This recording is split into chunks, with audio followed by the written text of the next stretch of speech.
आज की इस वीडियो के अंदर हम टेस्टिंग के बारे में डिस्कशन करने वाले हैं। सिर्फ डिस्कशन नहीं है, इसके अंदर कोड डेमोज भी होंगे।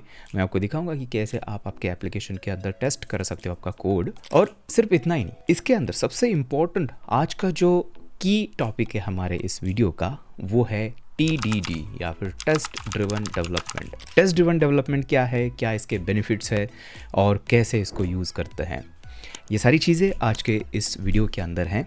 तो शुरू करते हैं। तो देखिए, इस टाइप के वीडियोस जो है हम डेली बेसिस पे बनाते रहते हैं और फ्यूचर में और भी बहुत सारे वीडियोस इस चैनल के ऊपर आने वाले हैं। तो मैं आपसे छोटी सी एक रिक्वेस्ट करना चाहता हूँ, अगर आप इस टाइप के कंटेंट को पसंद करते हो तो प्लीज़ मुझे इसके बारे में कमेंट के अंदर ज़रूर बताइए। इससे मुझे सिग्नल मिलता है कि आपको कंटेंट जो है पसंद आ रहा है, ताकि मैं और भी कंटिन्यू इस टाइप का कंटेंट करूं। और इसी के साथ में लाइक करिए वीडियो को, और अगर आपने अभी तक सब्सक्राइब नहीं किया है तो सब्सक्राइब भी कर लीजिए। ठीक है, शुरू करते हैं। कर दिया ना? कमेंट कर दीजिए पहले, ठीक है, बाद में फिर वीडियो देखना कंटिन्यू करिए। चलिए अब शुरू करते हैं। सबसे पहले देखते हैं कि ये जो टेस्टिंग है या फिर जिसको हम एप्लीकेशन टेस्टिंग बोलते हैं, ये होती क्या है, राइट। सबसे पहले इसको समझते हैं। तो देखिए, हम क्या करते हैं, हम कोड लिखते हैं, राइट। आप एज ए डेवलपर कुछ कोड लिखते हो और उस कोड के अंदर क्या होता है, उस कोड के अंदर अलग अलग फंक्शंस होती है, ऑब्जेक्ट्स होते हैं, क्लासेस होते हैं। तो लेट्स से कि हमने कोई फंक्शन लिखी है। अब जो फंक्शन होती है, फंक्शन के अंदर क्या होता है, कुछ हम इनपुट्स पास करते हैं और ये जो फंक्शन है ये कुछ आउटपुट है ना रिटर्न करती है। तो इस फंक्शन को जो हमने इनपुट पास किए हैं और जो आउटपुट हमें आ रहा है, इसको हम टेस्ट करते हैं। ये टेस्ट करते हैं कि क्या इस फंक्शन को अगर हम कोई एक इनपुट देते हैं तो इसका आउटपुट क्या एक्सपेक्टेड आ रहा है या नहीं आ रहा है। हम अलग अलग टाइप के इनपुट्स दे के देखते हैं और देखते हैं कि क्या आउटपुट उस इनपुट के हिसाब से सही है या एक्सपेक्टेड है या नहीं है। इसको हम टेस्ट करते हैं और इसको टेस्ट करते हैं हम कोड के अंदर, मतलब या फिर इसको हम ऑटोमेटेड टेस्टिंग बोलते हैं। हम इसके लिए एक्चुअली टेस्ट करने के लिए कोड लिखते हैं, उसको हम टेस्ट केस बोलते हैं, और उसको हम एक कमांड रन करते हैं। जैसे कि जो भी फ्रेमवर्क आप लाइब्रेरी यूज़ कर रहे हो उसके हिसाब से, जस्ट फॉर एग्जांपल नोड के अंदर करना है तो नोड डैश डैश टेस्ट अगर करते हैं तो आपकी जितनी भी ये ऑटोमेटेड टेस्ट है जो आपने लिखी है वो सारी यहाँ पर रन हो जाती है, और आपके जो इनपुट्स, अलग अलग इनपुट्स, उसके लिए एक्सपेक्टेड आउटपुट आ रहा है कि नहीं आ रहा है, इसको ये टेस्ट करती है। तो जब भी हम फंक्शन टेस्ट करते हैं इसको हम यूनिट टेस्ट भी बोलते हैं, बाय द वे, ठीक है। ये है हमारी एप्लीकेशन टेस्टिंग, इसके बारे में हम बात कर रहे हैं अभी। अब यहाँ पे क्वेश्चन ये है कि क्यों हम एप्लीकेशन टेस्टिंग करते हैं, क्या ज़रूरत है इस तरह से लिखने की। हम तो मैनुअली जाके रन करके देख सकते हैं ना, या फिर नॉर्मली हम जैसे करते हैं, एप्लीकेशन बनाते हैं तो ब्राउज़र के अंदर क्लिक करके देखते हैं, हाँ बटन क्लिक होने के बाद फॉर्म सबमिशन हो रहा है, फॉर्म सबमिशन के बाद लोडर दिख रहा है, ये सारी चीज़ें हम मैनुअली टेस्ट करते हैं। तो इसकी क्या ज़रूरत होती है, क्यों इसके ऊपर हमें टाइम इतना लगाना होता है, राइट। जेन्युइन क्वेश्चन है। मुझे भी ऐसे ही लगता था कि खाली हम मतलब बिना काम का ये सारे टेस्ट केसेस लिख रहे हैं, क्या फ़ायदा है। बट मैं आपको इसका रीज़न बताता हूँ। रीज़न क्या है, देखिए, लेट्स से कि आपने ये एक फ़ीचर बनाया, समझ लेते हैं कि आपका फ़ीचर ए है। अब ये फ़ीचर जो है ये आपने बनाया और इसको बनाने के बाद आपने इसको दे दिया किसको, जो आपका टेस्टर होता है, या फिर QA आप बोल सकते हो, क्वालिटी अश्योरेंस, या फिर यहाँ पे सिंपल रखने के लिए इसको हम टेस्टर करते हैं, ठीक है। जो आपका टेस्टर होगा, टेस्टर को आपने टेस्ट करने के लिए दे दिया। अब टेस्टर क्या करेगा, इसको चेक करेगा कि हाँ ये जो फीचर है, लेट्स से कि अपने फॉर्म, लॉगिन फॉर्म जो है उसको बनाया हुआ है, तो टेस्ट किया जाएगा क्या, हाँ ये इनपुट डालने के बाद, बटन क्लिक करने के बाद लॉगिन हो रहा है या नहीं हो रहा है, राइट। ऐसे हम नॉर्मली करते हैं। लेट्स थोड़ी देर के लिए समझ लीजिए कि कोई ऑटोमेटेड टेस्ट एग्जिस्ट नहीं करती है, मैनुअली हम ऐसे करते हैं, ठीक है। बहुत बढ़िया। ये टेस्ट होने के बाद इसको कर दिया डिप्लॉय सर्वर के ऊपर, और उसके बाद आपने ले लिया दूसरा फीचर। यहाँ पे आपने बनाया दूसरा फीचर। अब दूसरा फीचर जो है ये कंप्लीट हो गया, उसके बाद आप क्या करते हो, इसको भी आप देते हो टेस्ट करने के लिए। ये आपका जाएगा टेस्टिंग के लिए यहाँ पर। यहाँ पर भी इसको टेस्ट किया जाता है। कैसे टेस्ट किया जाता है, लेट्स से कि ये हमारा जो फीचर है ये है फॉरगॉट पासवर्ड का, तो यहाँ पर टेस्टर क्या करेगा, पासवर्ड फॉरगॉट पासवर्ड की लिंक चेक करके देखेगा कि हाँ वो दूसरा फॉर्म ओपन हो रहा है जिसके अंदर नया पासवर्ड डाल के हम पासवर्ड जो है रिसेट कर पा रहे हैं। ये टेस्ट कर लिया, उसके बाद इसको किया जाता है डिप्लॉय। ओके, बहुत बढ़िया। अब क्या होता है, अब होता है नेक्स्ट वाला फीचर आता है। लेट्स से कि फीचर सी आपने कर दिया डेवलप, टेस्टर ने सी को टेस्ट कर दिया और इसको डिप्लॉय कर दिया, और अचानक से आपको ईमेल आता है आपके क्लाइंट से कि आपका जो लॉगिन है ये ब्रेक हो चुका है। ऐसे क्यों हुआ? ऐसे होता है क्योंकि जब भी हम एक प्रोजेक्ट के ऊपर काम करते हैं तो किसी एग्जिस्टिंग फीचर को बनाने के टाइम हम गलती से एग्जिस्टिंग फीचर है उसको ब्रेक कर लेते हैं। ऐसा बहुत बार होता है। मे बी आपने किसी फंक्शन का पैरामीटर चेंज कर दिया गलती से क्योंकि इस फीचर के लिए वो चाहिए था, लेकिन उसकी वजह से आपका ये जो पहला वाला फीचर है ये ब्रेक हो गया। तो अभी इसको सॉल्व करने के लिए टेस्टर को क्या करना पड़ेगा, जब भी नया फीचर आ जाएगा उसको ये बाकी के जो सारे फीचर्स है जो पहले थे उनको सबको मैनुअली जाके टेस्ट करना पड़ेगा कि ये ब्रेक तो नहीं हुआ है। और थोड़ा सोचिए, अगर इस तरह से टेस्टिंग की जाए, रियल एप्लीकेशन के अंदर हज़ारों फीचर्स होते हैं और हर एक नए फीचर के लिए अगर वो हज़ारों फीचर्स मैनुअली अगर टेस्ट करने पड़े तो क्या ये पॉसिबल है? रियल वर्ल्ड में आई थिंक ये तो पॉसिबल नहीं है। मैनुअली इतनी सारी चीज़ें कैसे टेस्ट कर सकते हैं, राइट? तो उसके लिए जो ऑटोमेटेड टेस्टिंग है वो एग्जिस्ट करती है। उसके लिए हम ऑटोमेटेड टेस्ट लिखते हैं कोड के अंदर हमारे, ताकि इस तरह से मैनुअली टेस्ट करने की ज़रूरत नहीं है।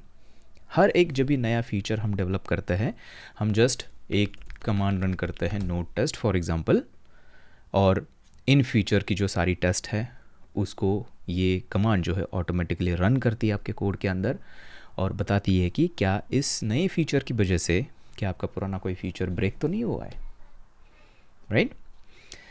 ये इसलिए हम टेस्ट लिखते हैं, कुछ ब्रेक हुआ या नहीं। या फिर अब जब भी रीफैक्टरिंग करते हैं तो रीफैक्टरिंग बहुत रिस्की होती है, पता है आपको?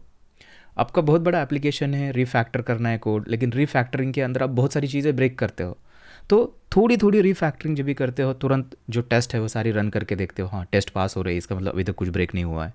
फिर रीफैक्टर कर लिया थोड़ा सा, फिर इसको टेस्ट रन करके देखा, राइट?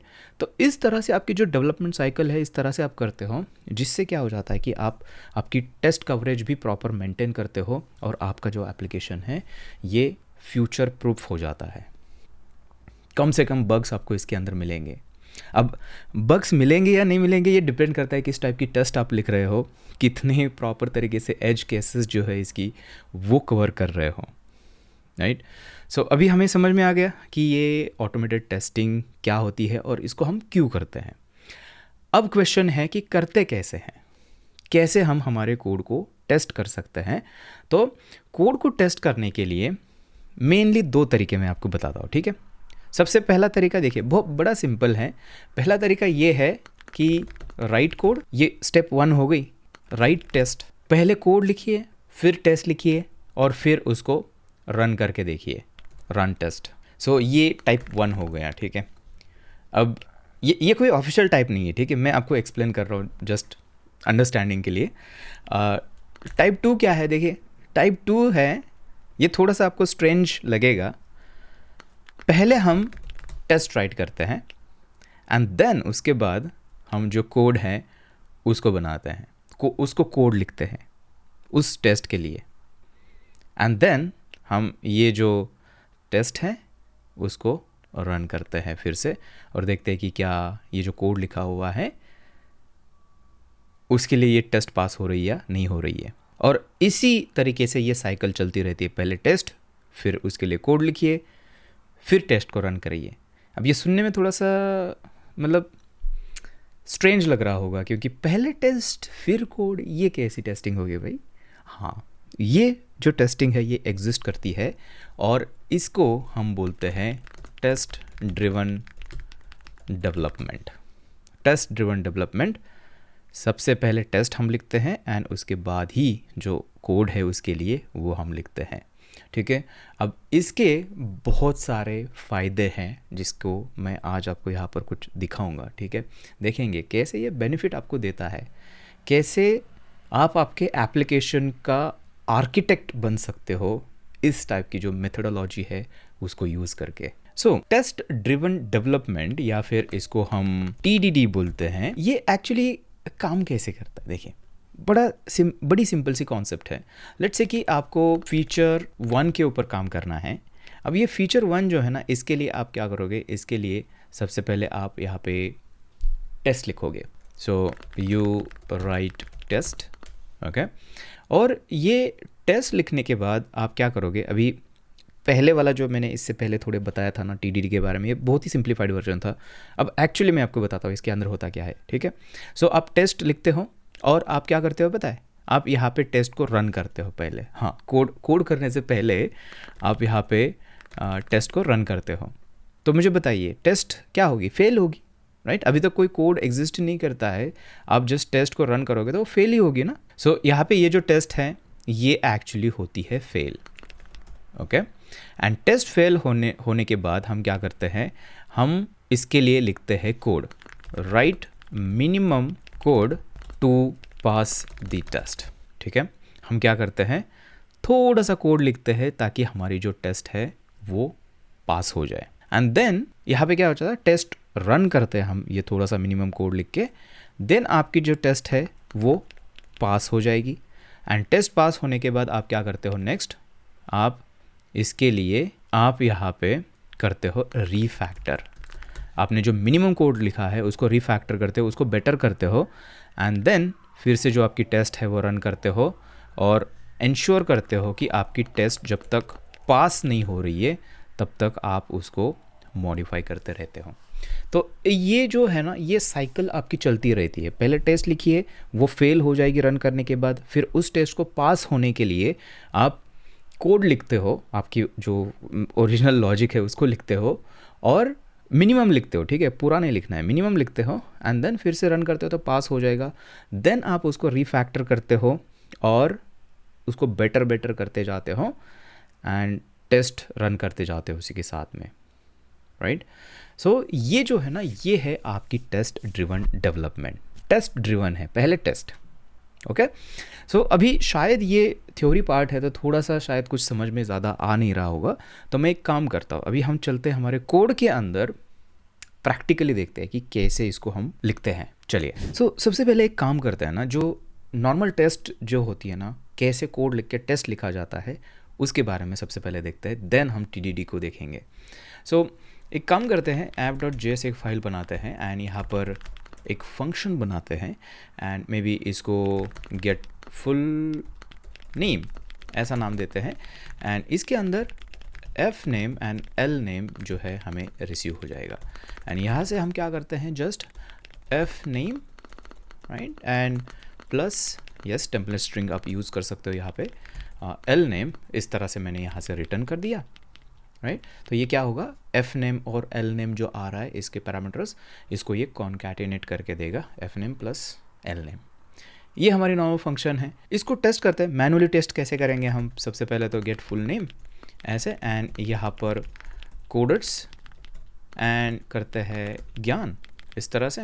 एंड टेस्ट करने के लिए यहाँ पे हमें करना पड़ेगा नोड app.js और ऐसे करते हैं तो ये हमें लॉग के अंदर डालना पड़ेगा, राइट। टेस्ट करना है तो console.log एंड अब अगर चलते हैं करते हैं तो अब देख सकते हो कोडर्स ज्ञान फुल नेम जैसा ये कॉन्कैटिनेट हो के आ रहा है, बहुत बढ़िया है। तो ये हुई मैनुअल टेस्टिंग, ठीक है। अब हमें देखना है कि इस टेस्ट को हम ऑटोमेटेड टेस्ट की मदद से कैसे लिख सकते हैं। तो उसके लिए सबसे पहले तो ये ऐसे मैनुअली हम नहीं करेंगे इसको, और हम क्या करेंगे, इसको एक्सपोर्ट करेंगे यहाँ से, ठीक है। एक्सपोर्ट कर दिया। अब यहाँ पर ना एक चीज़ हमें करनी होती है, देखिए हमें इसको टेस्ट करने के लिए हमें चाहिए होता है टेस्ट रनर। अब फॉर्चुनेटली Node.js के अंदर अभी जो टेस्ट रनर आता है ये इनबिल्ट आता है, तो आप इसको यूज़ कर सकते हो। ये नहीं है तो आप जस्ट यूज़ कर सकते हो, एक लाइब्रेरी है, टेस्ट रनर है, आप वीट का जो वी टेस्ट है उसको यूज़ कर सकते हो। इसके अलावा और भी बहुत सारी लाइब्रेरीज जो है वो एग्जिस्ट करती हैं। हम क्या करेंगे, ये जो इनबिल्ट टेस्ट रनर है इसको यूज़ करेंगे। बाय द वे इसके ऊपर मैंने एक डिटेल वीडियो भी बनाया है टेस्ट रनर के ऊपर Node.js के, ये यहाँ पर वीडियो है, आप इस वीडियो के बाद जाके उसको देख लेना, ठीक है। सो हम क्या करते हैं, इस तरह से टेस्ट को इंपोर्ट करते हैं एंड देन इस तरह से टेस्ट लिखते हैं, ठीक है। चलिए चलते हैं कोड के अंदर। हमें क्या करना होता है ना, सबसे पहले तो यहाँ पे आके एक फ़ाइल बनाते हैं ऐप, एंड यहाँ पे टेस्ट जो वर्ड है ये ऐसे आपको यहाँ पर देना होता है .test.js, ठीक है। .test या फिर .spec ये भी आप दे सकते हो, ये इसका रूल है। और ये ऐसे करना होता है क्योंकि नोड जब भी हम टेस्ट रन करेंगे ना, तो ये टेस्ट रनर क्या करता है, जितने भी फाइल्स ऐसी है जहाँ पे ये .test.js लिखा हुआ है उनको ये रन करता है। सो ये हो गया। अब ये नॉर्मल जावास्क्रिप्ट फाइल है, तो यहाँ पे हमें क्या करना है, यहाँ पर ध्यान से देखिए, टेस्ट नाम की जो फंक्शन है वो कॉल करनी होती है और ये हम यहाँ से इंपोर्ट करते हैं, right. So import test from node test and यहाँ पर करते हैं टेस्ट। एंड क्या टेस्ट करना है, यहाँ पे एक डिस्क्रिप्टिव मैसेज आपको देना होता है, तो यहाँ पर test that returns the full name, ठीक है, ऐसे कर लिया। अब इसके अंदर ना, अब देखना यहाँ पे एक हम देते हैं कॉल बैक सेकेंड पैरामीटर। सो यहाँ पे ऐसे कॉल बैक दे दिया, तो एरो फंक्शन मैंने पास कर दी। इसके अंदर कुछ टी हमें मिलता है, जो कि ये टी जो है इसके अंदर हमें और भी प्रॉपर्टीज़ मिलती है, लेकिन अभी इसकी हमें ज़रूरत नहीं है। हम जस्ट यहाँ पे क्या करने वाले हैं, हम ये जो फंक्शन होती है ना, टेस्टिंग मतलब बहुत सिंपल है। इस फंक्शन को टेस्ट करना है तो आपको क्या करना है, उसको यहाँ पर इंपोर्ट करना होता है सबसे पहली चीज़। सो यहाँ पर करते हैं import and get full name from app.js, उसको इंपोर्ट कर लिया। एंड यहाँ पर हमें क्या करना होता है, यहाँ पर करना है रिज़ल्ट, इस फंक्शन को कॉल करते हैं। टेस्टिंग मतलब फंक्शन को कॉल कर दिया, इसके अंदर हमने कोडर्स इस तरह से दो पैरामीटर्स पास कर दिए, ज्ञान इस तरह से, एंड यहाँ पे रिज़ल्ट लिखना है हमें। और उसके बाद हम क्या करते हैं, यहाँ पे असर्शन करते हैं। असर्शन मतलब और कुछ नहीं है, जो हम एक्सपेक्ट करने वाले थे वो क्या हमें मिल रहा है या नहीं मिल रहा है। तो यहाँ पे मे बी कॉन्स्ट एक्सपेक्टेड ऐसा एक वेरिएबल बनाते हैं, और क्या एक्सपेक्टेड होना चाहिए इसका अगर देखा जाए तो हमें कुछ ऐसे मिलेगा, राइट, कोडर्स ज्ञान, ये एक्सपेक्टेशन होना चाहिए हमारा। तो हम यहाँ पे क्या करेंगे, असर्ट, देखिए यहाँ पर अगर देखते हैं असर्ट स्ट्रिक्ट इक्वल है बेसिकली इसके ऊपर। सो हम ऐसे कर सकते हैं असर्ट। सो ये असर्ट जो है ना, ये असर्शन मॉड्यूल है बेसिकली। तो यहाँ पर अगर सर्च करते हैं असर्ट को, तो देखिए यहाँ पे असर्ट तो यूज़ हुआ है, लेकिन कहाँ से इंपोर्ट हुआ है ये इन्होंने दिया है, ये देखिए नोड असर्ट, इसका अलग ही पैकेज है असर्शन के लिए, ठीक है। सो हम क्या करते हैं, हाँ ये देखिए, तो हम एक काम कर सकते हैं, इसको ना यहाँ पर आते हैं और इसको भी इंपोर्ट करते हैं इस तरह से असर्ट को। सो अभी हम क्या करेंगे, यहाँ पे दो पैरामीटर्स हमें देने होते हैं, किसके बीच में कंपैरिजन करना है। तो ये रिज़ल्ट मैं बोलूँगा कि क्या ये रिज़ल्ट एक्सपेक्टेड है या नहीं है, मतलब एक्सपेक्टेड जो वैल्यू जो है वो है या नहीं है। दैट्स इट, यही हमें करना है और कुछ नहीं है। अगर मैच नहीं होता है, स्ट्रिक्ट इक्वल नहीं होता है, तो क्या हो जाएगा, ये जो है एरर थ्रो करेगी, मतलब हमारी टेस्ट फेल हो गई। देखिए मैं आपको इसको रन करके दिखाता हूँ। रन करने के लिए नोड के अंदर नोड -- टेस्ट ऐसे करना होता है, एंटर करते हैं तो आप देख सकते हो ये एक टिक आपको दिखेगा, that returns the full name. ये हमारी टेस्ट जो है वो पास हो चुकी है। अगर मैं गलती से भी यहाँ पे जाके अगर कोई स्पेस वगैरह कम करता था, फॉर एग्जांपल स्पेस ही नहीं दी बीच में, देखिए हटा दी स्पेस, अगर मैं इसको रन करूँ ना, ये फेल हो जाएगा। देखिए यहाँ पर अगर आप देखोगे दैट रिटर्न्स, ये रेड दिख रहा है, इसका मतलब ये फेल हुआ है। Expected values to be strictly equal, actual हमें ये चाहिए था, लेकिन एक्सपेक्टेड जो है वो दूसरा ही मिला, उसके अंदर स्पेस ही नहीं मिली हमें, राइट। सो इस तरह से हम हमारे फंक्शन को टेस्ट करते हैं, ताकि फ्यूचर में गलती से भी ये आके कोई इसको मॉडिफाई करे तो आपकी जो प्रीवियस टेस्ट है वो फेल हो जाए। ये कॉन्सेप्ट होती है टेस्टिंग की। और ये जो हमने किया ना, इसको हम बोलते हैं यूनिट टेस्ट। यूनिट मतलब एक स्मॉलेस्ट यूनिट हमारे कोड का एक फंक्शन हो सकती है, तो उसके लिए हम इसको यूनिट टेस्ट बोलते हैं। तो अभी हमने क्या देखा, अभी हमने जो पहला टाइप हमने देखा था टेस्टिंग का, जहाँ पे हम पहले कोड लिखते हैं देन उसके लिए टेस्ट लिखते हैं। तो अब देखते हैं कि टीडीडी कैसे करते हैं, पहले टेस्ट एंड उसके बाद जो इम्प्लीमेंटेशन है वो कैसे होता है। ओके सो इसको मैं हटा देता हूँ अभी, और ये फंक्शन जो है इसको भी हटा देते हैं।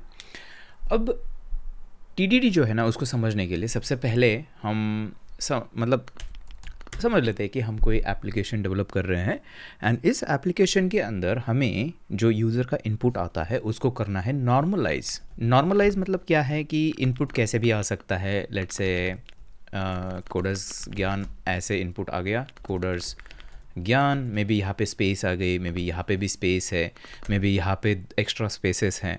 तो ये जो यूज़र इनपुट होता है ना, ये बहुत पॉसिबल है, हमारे क्लाइंट से डेटा ऐसे आता है। तो हमें इसको नॉर्मलाइज़ करना है, मतलब ये स्पेस हटानी है यहाँ से, है ना, ये इस तरह से यहाँ पे मे बी ऐसी स्पेस हटानी है, मे बी ये अगर ऐसे आता है तो इसको मे बी हमें कैपिटलाइज़ करना होगा।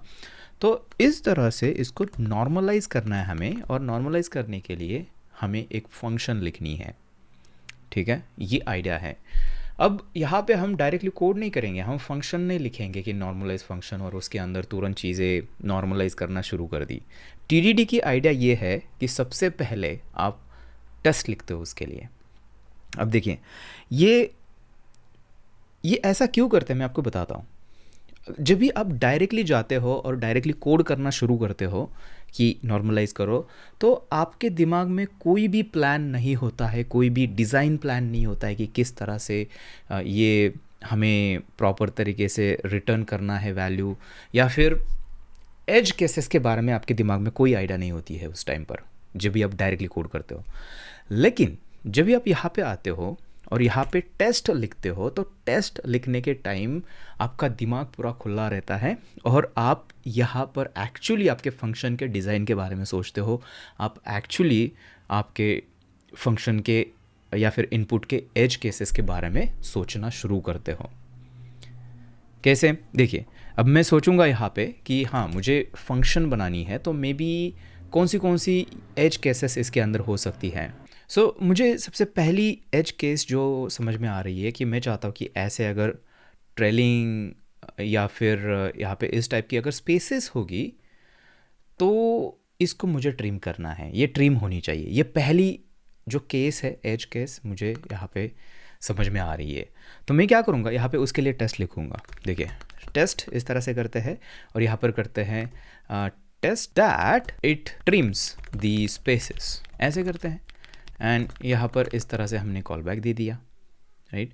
अब यहाँ पर हमें क्या करना पड़ेगा, यहाँ पर हमें करना पड़ेगा कि यहाँ पे ये कैसे रहेगा, कैसे फंक्शन दिखेगी, कैसे हम कॉल करेंगे। मे बी हम ऐसी फंक्शन हो सकती है कि नॉर्मलाइज, है ना, नॉर्मलाइज इनपुट में भी ऐसी कोई फंक्शन हो सकती है। अभी तक एग्जिस्ट नहीं करती है, ठीक है, कोड एग्जिस्ट नहीं करता है हमारा, हम जस्ट अभी फिगर आउट कर रहे हैं कि क्या क्या एज केसेस हो सकती है इस फंक्शन की।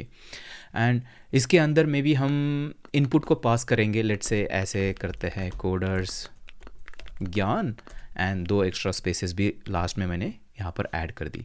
अब ये जो फंक्शन रिटर्न करेगी ना, इसका रिजल्ट यहाँ पे हम बिल्कुल उसी तरह से स्टोर करेंगे। और यहाँ पे मैं चाहता हूँ कि जो एक्सपेक्टेड रिजल्ट होना चाहिए हमारा, ये कुछ ऐसे दिखना चाहिए, कोडर्स ज्ञान, जो स्टार्टिंग की और लास्ट की जो स्पेसेस है वो निकल जाएगी, ये होना चाहिए एक्सपेक्टेड।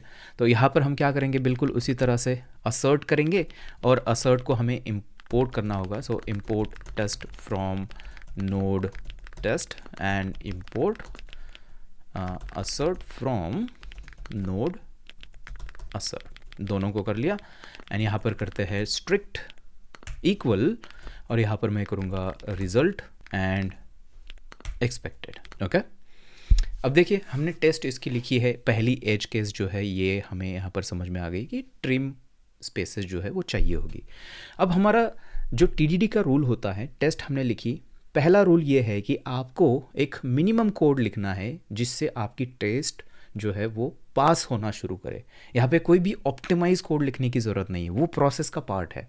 तो यहाँ पर आप क्या करते हो, सबसे पहला काम टेस्ट लिखने के बाद इसको करते हो रन, ठीक है। सो यहाँ पर आओगे आप, यहाँ पर करोगे इसको रन, और ऑब्वियस है कि ये फेल होने वाली है। आप देख सकते हो यहाँ पर फेल हो गई है, और एरर क्या है, reference error, normalize input is not defined. Yes, सही है। तो अभी हम क्या कर सकते हैं, हम ये जो बोल रहे हैं ना, टेस्ट जो आपको बताती है उसको आप फॉलो करते जाते हो, ठीक है। नॉर्मलाइज इनपुट अगर नहीं डिफाइन है तो डिफाइन कर लेते हैं ना। कोड के अंदर आते हैं एंड यहाँ पर मैं करूँगा export function normalize input, and इसके अंदर इनपुट हमें मिलेगा एंड यहाँ से रिटर्न, अभी के लिए इनपुट में करता हूँ, ठीक है। अभी कोई भी इसके अंदर किया नहीं, हमें टेस्ट ने बोला था कि ये नॉर्मलाइज डिफाइन नहीं है, बस उतना ही काम करना है हमें, अभी बस डिफाइन करना है और कुछ नहीं करना है। और यहाँ से जो इनपुट आ रहा है उसको हम रिटर्न कर रहे हैं, ठीक है। इसको एक्सपोर्ट किया है तो हम क्या करेंगे, अभी इसको इंपोर्ट करेंगे। यहाँ पर इसको हटा देता हूँ मैं, इंपोर्ट, एंड यहाँ पर करते हैं नॉर्मलाइज इनपुट, और ये आएगा यहाँ से app.js से। परफेक्ट। यहाँ पर चलते हैं, क्या करना है, मिनिमम कोड लिखा, टेस्ट को रन करना है। देखिए अब टेस्ट को रन किया तो ये अभी भी फेल होगा ऑब्वियस, क्योंकि हमने कोड लॉजिक लिखा ही नहीं ना स्ट्रीम करने का, तो यहाँ पे अभी भी ये फेल होगा। लेकिन अभी एरर चेंज हो चुकी है, ये बोल रही है कि एक्चुअल जो है ना वो कुछ ऐसा है, लेकिन एक्सपेक्टेड जो था वो अलग था। एक्सपेक्टेड की वैल्यू यहाँ पे नहीं दे रही है, आप जस्ट वगैरह यूज़ करते, हाँ ये देखिए यहाँ पे है एक्चुअल, ये हमें मिला है, लेकिन एक्सपेक्टेड ये है, ऐसे होना चाहिए था। ये हमें इंफॉर्मेशन दे रहा है, राइट। इसका मतलब हमें क्या करने की ज़रूरत है, इसका मतलब हमें हमारे लॉजिक के ऊपर काम करने की ज़रूरत है। हमें उसको इंश्योर करना पड़ेगा कि क्या ये ऐसे आ जाए, रिटर्न हो जाए। सो हम चलेंगे यहाँ पर कोड के अंदर, एंड यहाँ पर आके ना कोड है हमारा ये वाला, इसके अंदर हम क्या करेंगे, अगर आपको इस टाइप की स्पेसेस अगर निकालनी होती है ना, आप जस्ट इसके ऊपर ट्रीम नाम की एक फंक्शन कॉल करते हो जावास्क्रिप्ट के अंदर। सो यहाँ पर आपको ना एकदम मिनिमल कोड लिखना है, ठीक है। अभी ऑप्टिमाइजेशन के बारे में नहीं सोचना है, तो मैं यहाँ पर इस तरह से ट्रीम मेथड को कॉल करूँगा इसके ऊपर, और फिर इसका जो रिज़ल्ट है वो मैं रिटर्न करूँगा। अगर अभी यहाँ पर चलते हैं और इसको रन करते हैं तो अभी आपकी जो टेस्ट है वो पास हो जाएगी, राइट। सो टेस्ट पास हो गई, बहुत बढ़िया है। अभी अब क्या करते हो, जब टेस्ट पास होती है अब आप जाते हो रिफैक्टर मोड के अंदर और सोचते हो कि क्या इसको हम इम्प्रूव कर सकते हैं। तो मे बी एक इम्प्रूवमेंट, मुझे इतनी खास इम्प्रूवमेंट तो नहीं है, बट मे बी मैं ऐसे कर सकता हूँ कि यहाँ पे कॉन्स्ट ट्रिम्ड इस तरह से एक वेरिएबल बना दिया, इनपुट ट्रिम इस तरह से कर दिया, एंड यहाँ पर जो ट्रिम्ड है या फिर यहाँ पे करते हैं लेट रिज़ल्ट, और मैं बोलूँगा कि बाय डिफ़ॉल्ट जो है इनपुट जो आता है वही रिज़ल्ट है, लेकिन यहाँ पे मैं इसको रीअसाइन करूँगा। तो यहाँ पे बोलूँगा रिज़ल्ट, एंड यहाँ पे रिज़ल्ट को रिटर्न करूँगा। क्या किया है, थोड़ा सा इसके अंदर हमने रिफैक्टरिंग की है, रिज़ल्ट वेरिएबल बना के इसको रिटर्न कर रहे हैं, राइट। अब देखते हैं कि क्या ये पास हो रहा है, पास हो रहा है। देखिए इस तरह से आप लूप में चलते हो, आप टेस्ट लिखते हो, कोड मिनिमम लिखते हो, टेस्ट रन करते हो, ग्रीन हो जाएगी, जब ग्रीन हो जाएगी तब आप रिफैक्टरिंग में जाते हो और उसको आपके फंक्शन को बेटर करते जाते हो, ठीक है। सो अब देखिए, अब मुझे लगता है कि I am happy with this, ये बढ़िया है। अब मुझे क्या करना है, अब यहाँ पर आना है, अभी काम हुआ नहीं है, ठीक है। अभी एक जो एज केस है उसके बारे में हमने अभी किया है। अब मैं सोचूंगा कि इस फंक्शन के अंदर और क्या प्रॉब्लम हो सकता है, कौन सी एज केस हो सकती है। तो मुझे और एक एज केस जो है वो याद आ रही है, तो मैं चाहता हूँ कि इसके अंदर ना test that it returns empty string if input does not exist. क्या मतलब है इसका, अगर हम गलती से इसके अंदर इनपुट पास नहीं करते हैं तो हमें एम्प्टी स्ट्रिंग जो है वो रिटर्न होनी चाहिए। मे बी ऐसी बिजनेस केस है, नहीं तो क्या हो जाएगा, अगर इनपुट हम पास नहीं करेंगे तो इसके अंदर अनडिफाइंड के ऊपर हम यहाँ पर आप देखना, ये जो है ना ट्रीम अगर कॉल करेंगे तो क्या होगा। अगर ब्राउज़र में चलते हैं एंड यहाँ पर ब्राउज़र में एक काम करते हैं, इंस्पेक्ट करके देखते हैं। यहाँ पर अगर मैं करता हूँ अनडिफाइंड डॉट ट्रिम अगर करते हैं तो अभी ये एरर देगा। देखिए ये नहीं होना चाहिए, तो इसके लिए मुझे एज केस ये दिमाग में आ रही है कि अगर हम कोई पैरामीटर पास नहीं करते हैं इस फंक्शन के अंदर इस तरह से, तो एम्प्टी स्ट्रिंग रिटर्न होनी चाहिए, कोई एरर नहीं आनी चाहिए, राइट। सो मैं अभी एक काम करूँगा यहाँ पे, देखिए अभी तक कोड नहीं लिखा है हमने इसके लिए, ठीक है, ये खासियत है TDD की। अभी मैं रिजल्ट पहले ये लिखूँगा कि टेस्ट कैसी होगी, तो मैं इसको ही कॉपी करता हूँ और यहाँ पर लाके इसको पेस्ट करते हैं इस तरह से, और मैं बोलूँगा कि यहाँ पे कुछ भी पास नहीं कर रहे अभी, ठीक है, इस तरह से नॉर्मलाइज इनपुट जो है कुछ भी पास नहीं कर रहे। तो मैं एक्सपेक्ट कर रहा हूँ कि ये हमें एक एम्प्टी स्ट्रिंग जो है ये वापस रिटर्न करें। ये हमारी टेस्ट है। सो हमने टेस्ट लिखी। अभी नेक्स्ट स्टेप क्या है, हमें टेस्ट को रन करना है। यहाँ पर आते हैं, रन करते हैं एंड ये फेल हो जाएगी, राइट, जो कि हम एक्सपेक्ट कर रहे थे। ये हमारी ये टेस्ट फेल हो रही है और ये बोल रहा है कि can not read property of undefined reading trim, जो कि हमने अभी मैंने आपको दिखाया कि अगर कुछ पास नहीं किया तो जो इनपुट वेरिएबल है हमारा ये अनडिफाइंड रह जाएगा, और अनडिफाइंड के ऊपर हम ट्रीम कॉल कर रहे हैं तो वो एरर आ जाएगी, राइट। उसके लिए तो हमने ये एज केस लिखी है कि ऐसा भी हो सकता है।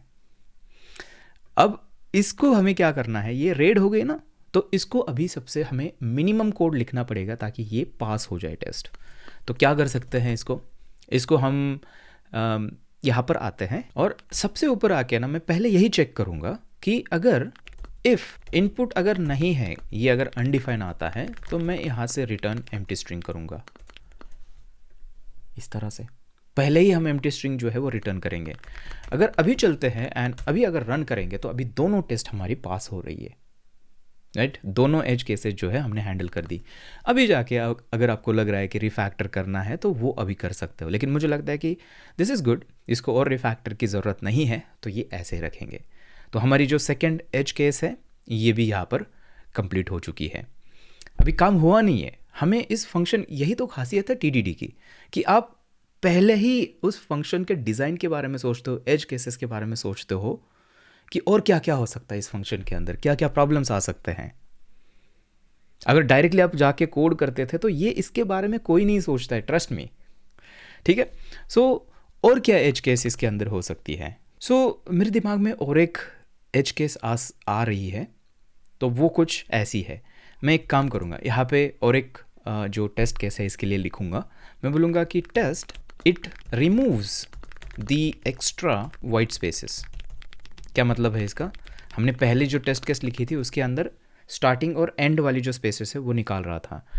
यहाँ पे सेम चीज़ हमें करनी है। मैं इसको ही कॉपी करके लेके आऊँगा एंड यहाँ पे पेस्ट करते हैं। अभी मैं इनपुट इस बार कुछ ऐसे दूंगा, देखिए कोडर्स, और यहाँ पर बहुत सारी स्पेस ऐड करूँगा, ज्ञान, ऐसे बीच में बहुत सारी स्पेसेस है। मैं चाहता हूँ कि ये जो स्पेसेस है ना ये भी हट जाए और उसकी जगह एक ही स्पेस रहे। ये हमारी एक एज केस है, दिमाग में आ रही, ठीक है। तो मैं इसको टेस्ट करना चाहता हूँ। मैं चाहता हूँ कि एक्सपेक्टेड रिजल्ट जो है ये कुछ ऐसे होना चाहिए, कोडर्स ज्ञान ऐसे दिखना चाहिए, राइट, स्पेसेस हट जाएगी। सो अभी हमारी नेक्स्ट स्टेप क्या होती है कि इस टेस्ट को रन करना है। अभी तक लॉजिक हमने नहीं लिखा है तो रन करते हैं इसको। सो यहाँ पे नोड टेस्ट, तो ये जो है आपकी फेल हो जाएगी टेस्ट। अब देख सकते हो it removes extra white space.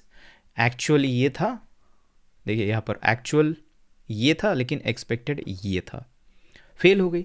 तो अभी हमारा काम क्या है, अभी हमारा काम है कि हमें कोड लिखना है ताकि वो पास हो जाए टेस्ट। तो क्या कर सकते हैं उसके लिए, देखिए उसके लिए मैं एक काम करूँगा, यहाँ पे ये जो ट्रीम है, मे बी ट्रीम के बाद ही यहाँ पे मैं करूँगा कि जो इनपुट है, राइट, इस तरह से करते हैं। हाँ, जो इनपुट है इसके ऊपर ना हम कुछ रेजेक्स वगैरह यूज़ कर सकते हैं। तो मैं यहाँ पे रिप्लेस नाम की मेथड कॉल करूँगा जिसके अंदर हम क्या कर सकते हैं, रेजेक्स पास कर सकते हैं। तो ये कुछ हम ऐसे करते हैं, 2 स्लैशेस और यहाँ पे G फ्लैग हम देते हैं और यहाँ पे /s+ ऐसे लिखेंगे। तो ये बेसिकली आपको बताता है कि आपके इनपुट के अंदर एक या फिर एक से ज़्यादा, आई थिंक एक या एक से ज़्यादा है कि 0 या 0 से ज़्यादा है, आप थोड़ा सा देख लेना रेजेक्स के अंदर। बट ये चेक करेगा कि अगर मल्टीपल स्पेसेस जहाँ पर होगी, ग्लोबली चेक करेगा, मतलब पूरे आपके उस इनपुट के अंदर, तो इसको रिप्लेस करना है हमें किससे, सिंगल स्पेस से। तो ये पैरामीटर मैंने यहाँ पर दे दिया, ठीक है। अब इसको मैं सेव करूँगा, बट अभी इसको क्या करना है, हमें इसको रिजल्ट जो हमारा है उसके अंदर असाइन करना है, इसलिए हमने रिजल्ट वेरिएबल बनाया है यहाँ पे, राइट। सो देखिए अभी इसको हम रन करेंगे क्योंकि ये हमारी नेक्स्ट स्टेप है और होपफुली ये फेल हो जाए। सो यहाँ पर ये फेल हो चुकी है। देखिए क्या बोल रही है कि that it TRIMS spaces, and इसने काम नहीं किया है। देखिए एक्सपेक्टेड, एक्चुअल ये है, लेकिन एक्सपेक्टेड था ये। इसका मतलब क्या हुआ है, इसने ये साइड की स्पेसेस जो है ये निकाली नहीं है। और ऐसे ये क्यों हुआ, क्योंकि हम यहाँ पर इनपुट को यूज़ कर रहे हैं, हमें रिज़ल्ट को यूज़ करना है। जो ऑलरेडी प्रोसेस्ड है उसको ही आगे प्रोसेस करते हम जा रहे हैं, ठीक है। तो यहाँ पे रिज़ल्ट हमें यूज़ करना है। तो हमने यहाँ पे इनपुट कर दिया था, इसका मतलब ये जो हमने काम किया था उसको हमने ओवरराइड कर लिया यहाँ पर, वो नहीं होना चाहिए। तो अब देखिए यहाँ पर अगर आते हैं एंड रन करते हैं, तो अभी तीसरी जो टेस्ट है हमारी, ये भी अभी पास हो जाएगी। अब तीनों एज केसेस हमारी हो गई। अब मैं यहाँ पे जाऊँगा, अब देखूँगा कि क्या इसके अंदर और कोई रिफैक्टरिंग हो सकती है, या फिर और क्या कोई एज केस इसके अंदर हो सकती है। तो इसके बारे में मैं अभी सोचूंगा। ये पावर है टीडीडी की, टेस्ट ड्रिवन डेवलपमेंट। पहले टेस्ट के बारे में, एज केसेस के बारे में आप सोचते हो, और उसके बाद वो जो फेल्ड टेस्ट केसेस है उसको पास करने के लिए आप लॉजिक लिखते हो। ओके, अभी एक काम करते हैं, मैं और सोचूंगा कि क्या और कोई मैं इसके अंदर एज केसेस बना सकता हूँ। हाँ, मेरे दिमाग में एक एज केस ये आ रही है कि मैं चाहता हूँ कि हमारे जो इनपुट है ना वो कैपिटलाइज हो जाए। क्या मतलब है, देखें यहाँ पे टेस्ट लिखेंगे और करेंगे कि टेस्ट दैट कैपिटलाइजेस द इनपुट, है ना, ऐसा कुछ। ये थोड़ा सा डिस्क्रिप्टिव नाम आपका होना चाहिए बेसिकली इसका, जो ये जो पैरामीटर है, क्योंकि वो आपको टेस्ट कैसे रन करते हो तो वहाँ पे दिखता है। सो इसके लिए हमें क्या करना है, हमें ये जो तीनों चीज़ें हैं इसको ला के मैं यहाँ पे पेस्ट करूँगा। एंड यहाँ पर जो इनपुट है मेरा कुछ ऐसे होने वाला है, ठीक है, लोअर केस एंड यहाँ पे लोअर केस जी, और बाकी स्पेसेस वगैरह जो है वो हटा देते हैं, नॉर्मल करते हैं। तो मैं चाहता हूँ कि ये जो सी है ये कैपिटल हो जाए और जी कैपिटल हो जाए, मतलब ये कुछ ऐसा दिखे इनपुट, ठीक है। अगर मैं इसको अभी रन करूँ तो आप यहाँ पर देखोगे ये फेल हो जाएगा, क्योंकि अब देख सकते हो कि एक्सपेक्टेड था ये ऐसे, लेकिन एक्चुअल हुआ है ऐसे। अब हमें क्या करना है, अब हमें इसके लिए कोड लिखना है। तो उसके लिए हम चलते हैं यहाँ पर, एंड यहाँ पर आके करते हैं। तो कैसे कर सकते हैं, यहाँ पर मैं सबसे पहले तो रिज़ल्ट के अंदर रीअसाइन करूँगा, जो भी अभी करेंगे हम इसको। और रिज़ल्ट के ऊपर देखिए अभी कैपिटलाइज करना है, तो उसके लिए हम क्या कर सकते हैं, हम हमारी जो फ़िल्टर मैप फंक्शन जो सारी है उसको यूज़ कर सकते हैं। तो सबसे पहले तो मैं क्या करूँगा, जो भी वर्ड आता है उसको स्प्लिट करूँगा स्पेसेस से, ताकि दोनों वर्ड जो जितने भी वर्ड्स होंगे वो एरे के अंदर कन्वर्ट हो जाए, ठीक है। अभी ये टेस्टिंग का पार्ट नहीं, ये जावास्क्रिप्ट का पार्ट है, और मैं अज्यूम करके चल रहा हूँ कि आपको वो आता है। सो सबसे पहले यहाँ पर स्प्लिट करेंगे ऐसे स्पेस से, और इसके ऊपर हम फिल्टर लगाएंगे, और बुलियन मतलब जो फॉल्सी वैल्यू है वो इसके अंदर से निकल जाएगी, उनको कैपिटलाइज नहीं करना है हमें। फॉर एग्जांपल स्पेस हो सकती है बीच में जो है, उसको कैपिटलाइज नहीं करना है, तो उसको हटा देते हैं इसमें से। उसके बाद यहाँ पे मैप हम लगाएंगे, एंड मैप के अंदर क्या करना है, हमें एक सिंगल वर्ड रिटर्न हो जाएगा, मिलता है हमें, रिसीव हो जाता है। मैं इसके ऊपर word dot char at, and मैं बोलूँगा 0, मतलब हमारा जो वर्ड होगा उसके अंदर का पहला लेटर 0, उसको हमें सिलेक्ट करना है। मैं सेव करता हूँ ताकि हम नेक्स्ट लाइन पे आ जाए। एंड यहाँ पर हमें क्या करना है, उस पहले लेटर को हमें अपर केस करना है। सो हमारे पास जावास्क्रिप्ट के अंदर टू अपर केस ये फंक्शन आती है, इसको हमने कॉल कर दिया। उसके बाद जो बाकी के जो सारे लेटर्स है उस वर्ड के अंदर, उनको सबको लोअर केस कर देना है। ये तो होता है कैपिटलाइज, राइट, पहला लेटर बड़ा बाकी के छोटे। सो यहाँ पर हम करेंगे वर्ड, और यहाँ पर पहला छोड़ के बाकी सारे तो स्लाइस करते हैं फ्रॉम 1 फर्स्ट इंडेक्स, है ना। 0 वाला कैपिटल कर दिया, 1 से आगे वाला जो है इनको हम करेंगे 2 लोअर केस, और इस तरह से हमने कर दिया, राइट। सो अभी क्या हो जाएगा, ये जो मैप जो है ना ये आरे रिटर्न करेगा। अभी ये मैप काम कैसे करता है ना, उसके लिए ये वीडियो देखना, हमने एकदम डीप डाइव किया है उसके अंदर, ठीक है, जावास्क्रिप्ट के अंदर। तो ये वीडियो बाद में देखना आप। फाइनली हमें इसको ज्वाइन कर देना है एम्प्टी स्पेस से, ताकि 2 वर्ड्स है ना उसके बीच में स्पेस आनी चाहिए, तो इसलिए ये हम ऐसा कर रहे हैं। और इसका रिजल्ट जो है, रिजल्ट को हम असाइन कर रहे हैं, जिसको रिटर्न कर रहे हैं, जो कि एक्चुअली ये जो हम काम कर रहे हैं ना, ये कैपिटलाइज करना पहले लेटर को ये करेगा, ठीक है। अब देखिए यहाँ पर आऊँगा और यहाँ पर इसको मैं टेस्ट करूँगा, तो ये टेस्ट केस जो है ये भी हमारे पास हो चुकी है। अब इसकी पावरफुल चीज़ बताओ, एक हमने फंक्शन को बनाया, हमने फंक्शन को एकदम फ्यूचर प्रूफ कर दिया इतनी सारी एज केसेस से वो उनको ऐड करके, बट अभी तक हमने मैनुअली फंक्शन को टेस्ट भी करके नहीं देखा। लेकिन हम फिर भी हमें पता है कि हमारी जो फंक्शन है वो एक्सपेक्टेड तरीके से काम कर रही है। ये पावर होती है ऑटोमेटेड टेस्टिंग की। हमें मैनुअली कोई भी टेस्ट करने की ज़रूरत नहीं है। जस्ट हम फ्यूचर में जब भी कोई भी अगर कोई नया फीचर ऐड करते हैं, आपको बस नोड टेस्ट इतना करना है, आपके एप्लीकेशन के अंदर जितने भी पुरानी टेस्ट थी वो सारी रन हो जाएगी और आपको पता चलेगा कि हाँ, आपने कहीं पे भी कुछ भी ब्रेक नहीं किया है। ऑलराइट, सो ये थी TDD। मैं उम्मीद करता हूँ कि आपको इसके बारे में एटलीस्ट मेंटल मॉडल आपका क्लियर हो चुका है। सो आपने देखा कि ये ऑटोमेटेड टेस्टिंग जो है ये कितनी पावरफुल होती है। तो अगर आप बाय चांस अगर इसको और एक्सप्लोर करना चाहते हो और आपके एप्लीकेशंस के लिए टेस्ट लिखना चाहते हो, तो आप हमारा ये जो production ready full stack engineering का जो प्रोग्राम है उसको आप ज्वाइन कर सकते हो। और मैं ये इसलिए बोल रहा हूँ क्योंकि इसके अंदर एक्चुअली हमने ये जो टेस्टिंग है ये प्रोडक्शन के अंदर हम यूज़ कैसे करते हैं वो हमने देखा हुआ है। आप देख सकते हो ये हमारा मॉड्यूल 5 जो है test driven development for user feature. इसका मतलब एक्चुअली हमारे कोड बेस के अंदर हम इसको कैसे यूज़ करते हैं। ये फ्रंट एंड के अंदर भी हमने देखा हुआ है, बैक एंड के अंदर भी हमने देखा हुआ है कि कैसे हम ये जो देखिए API डेवलपमेंट एंड टेस्टिंग, तो यहाँ पे उसको एकदम डीप डाइव किया है रियल प्रोजेक्ट के अंदर। और जो प्रोजेक्ट हम बिल्ड करने वाले हैं ना, ये एक माइक्रो सर्विस है जिसके अंदर 5 बैक एंड सर्विसेज और 2 फ्रंट एंड एप्लीकेशंस हम बना रहे हैं। एक फुली फ्लेज्ड पिज़्ज़ा एप्लीकेशन बना रहे हैं, रियल टाइम पिज़्ज़ा एप्लीकेशन। तो आप चेकआउट कर सकते हो, हैंड्स डाउन रिसोर्स है। मतलब हम बहुत ही इसके अंदर कॉन्फिडेंट है कि आपको बहुत नेक्स्ट लेवल की जो चीज़ें हैं वो इसके अंदर सीखने को मिलेगी। ठीक है, और अब जस्ट टेस्टिंग को अगर जस्ट और एक्सप्लोर करना चाहते हो कि इन जनरल टेस्टिंग काम कैसे करती है, बेसिक टेस्ट वगैरह कैसे लिखते हैं, तो उसके लिए आप ये वाला वीडियो चेक करना जहाँ पर हमने ये सारी चीज़ें डिटेल में डिस्कस की है। Happy coding.